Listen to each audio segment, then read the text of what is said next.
With Ubisoft Forward behind us, there's loads and loads of bits and pieces of content and news that's even new to me, and I've played 3 hours of the game already, such as the 17th of November release date and other bits and pieces that are just as cool. So I thought, you know what, I'm going to do a roundup video on the news that's come out for Assassin's Creed Valhalla, because most of it is news to me as well. You can see the gameplay in the background, which is gameplay that I got to record in my 3-hour session. Big thanks to Ubisoft for allowing me a hands-on with the game. Before we get cracking, compared to this gameplay overview trailer, I just want to say that the footage I recorded doesn't even feel like it covers very much at all. And honestly, in my opinion, that's very exciting. Now onto the first piece of news. I've already mentioned it in passing. That is, the game now officially has a release date, that being the 17th of November, which is 2 days before Cyberpunk 2077, which is incredibly brave. Personally, I wouldn't try to risk competing for sales with Cyberpunk, but I guess Ubisoft will do Ubisoft. In the grand scheme of things as well, that is quite soon, and there's a lot of stuff that could do with ironing out in the game already, from what we've seen. So hopefully the 17th of November launch date will be plenty of time for Ubisoft to iron out those bits and pieces that just need a little bit more care. Moving along, we also have some fresh screenshots of the game which show off just how gorgeous the game could look. I mean, obviously the screenshots are stills taken as stills, which doesn't account for stuff like motion blur and so on and so forth. So while these screenshots do look incredible, you might not necessarily notice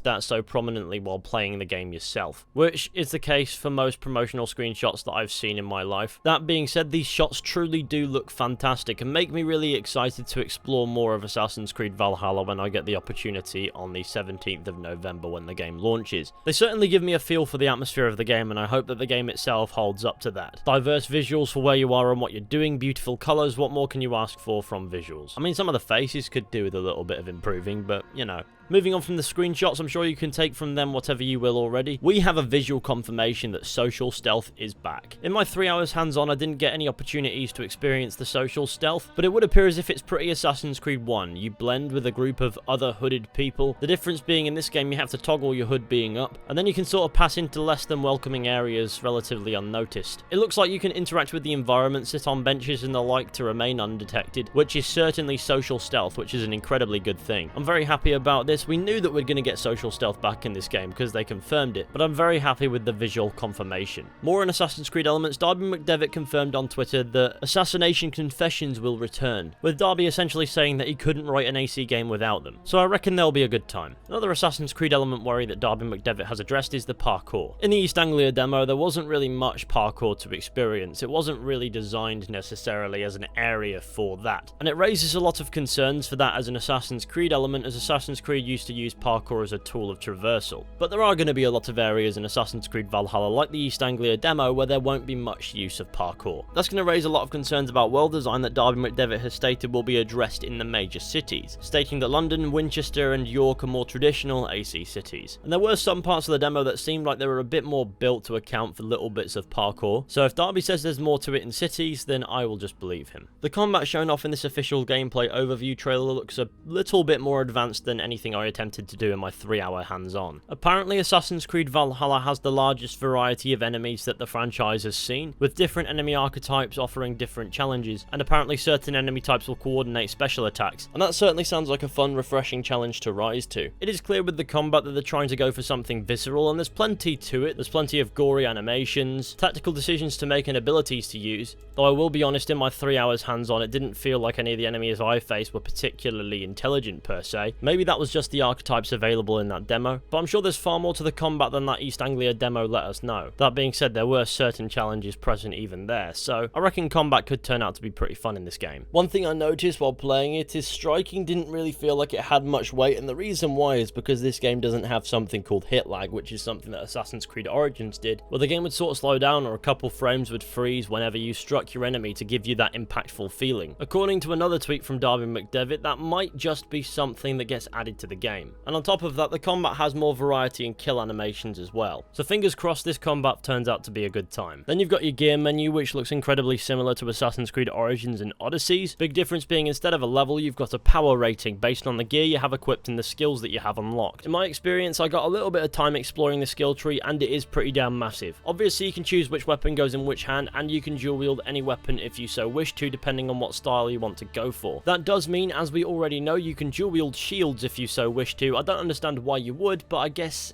if you want to, and I presume the combat will be different depending on what weapons you have equipped and what skills you have unlocked. So the combat system in this game could be incredibly deep, and besides, on top of that, I'm sure the skill tree has other purposes as well. I just didn't really get to explore them too much either. We also get introduced to the concept of legendary animals. In my 3-hour hands-on, I got to experience one called Black Shuck, which is just a big dog, and while it was pretty strong, it wasn't ridiculously overpowered, and I suppose that legendary animals will just be boss fight challenges of a sort. According to the overview trailer, hunting and foraging helps replenish health and fortify equipment. It actually made the fishing and hunting in this look pretty neat as well, so I reckon that'll be fun, and of course full of its own challenges, but I guess we'll have to wait and see. On top of that, we got to see some examples of exploration, and honestly it looks like there's a wide variety of locations and environments to experience, and if a game promises a good open world, then I always look forward to exploring it, and in my 3-hour experience there was plenty for me to see and do to make me kind of content with that. Give me a good open world to explore any day of the week and I'll be incredibly happy. And it looks like it'll at least be a good looking one. Is it me, or does it look like a really well modded Skyrim here? But after playing the game myself, I get the impression that it could actually be more. Moving on, we got a bit of mention of settlement stuff, which is something that I didn't get to experience in my 3 hours hands-on. Now please tell me that we get to name our settlement whatever we want.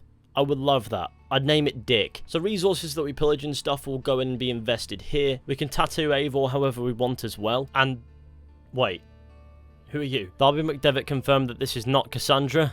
Thank God, that was terrifying. At the settlement, we have this map thing. I presume this is the world map, so this is what we'll be able to explore. It doesn't look like it's all of England, but it's still pretty damn massive. I got a glimpse of the world map from the menu when I was playing the game, and it looked huge there too. So there's plenty of ground to cover, that's not going to be an issue. But maybe seeing the western side of the country might fit into DLC somehow. Or maybe it is in the game, but it's just not on that map for X, Y, and Z reasons. So let me know what you think. Do you think this is the full map, or do you think it's just part of it? Something that I didn't do in my 3 hours hands-on that I could have done is recruit a cat for the ship. Yes, you can meet a cat and it can join your crew. Now that is pretty damn cool. There's also a rumour getting about that you may be able to switch between male and female Eivor at any point, as opposed to choosing right at the start and being stuck with it, which I guess is cool for people who care about that, but that's completely unconfirmed. I guess we'll find out more at some point. Now, if you care about this kind of stuff, there's some fresh key art circulating for female Eivor, male Eivor, and King Alfred, which I guess is always pretty neat. And also, apparently there'll be an Assassin's Creed Valhalla comic book called Song of Glory, and I guess if you care about that, that's kind of neat. In this trailer, we also got to see a 9th century hidden one who appears to be donning robes incredibly similar to those worn by Altair. And then he's got some cloak on top. I presume that's just to keep him warm. So as if you needed any more confirmation, assassins are back in Assassin's Creed, and I wonder how that's going to factor into the story. I'm sure we'll find out soon. He's even missing his finger, so there's no gimmick that allows him to keep it. Maybe at some point Eivor will fully join the Brotherhood and switch the hidden blade around to being under the wrist, removing his or her finger as well. If done right, I feel like that would be the grounds for some decent character development, but I guess we'll have to wait and see on that front, because I don't know. But fingers crossed there's a full-on hidden one / assassin story going on here as well, because in the end of the day, Assassin's Creed needs to have that. It can't become a side plot. Everything that's going on in the world around you should be the side plot. The assassin story is what should be focused on, because in the end of the day, it's Assassin's Creed. So with any luck, fingers crossed, there's a huge assassin story at the very least here, and it looks like there is. Darby has even stated that Assassin's Creed Valhalla is bursting with hidden one / Order of Ancients lore and stories, but they're just keeping low profile for now.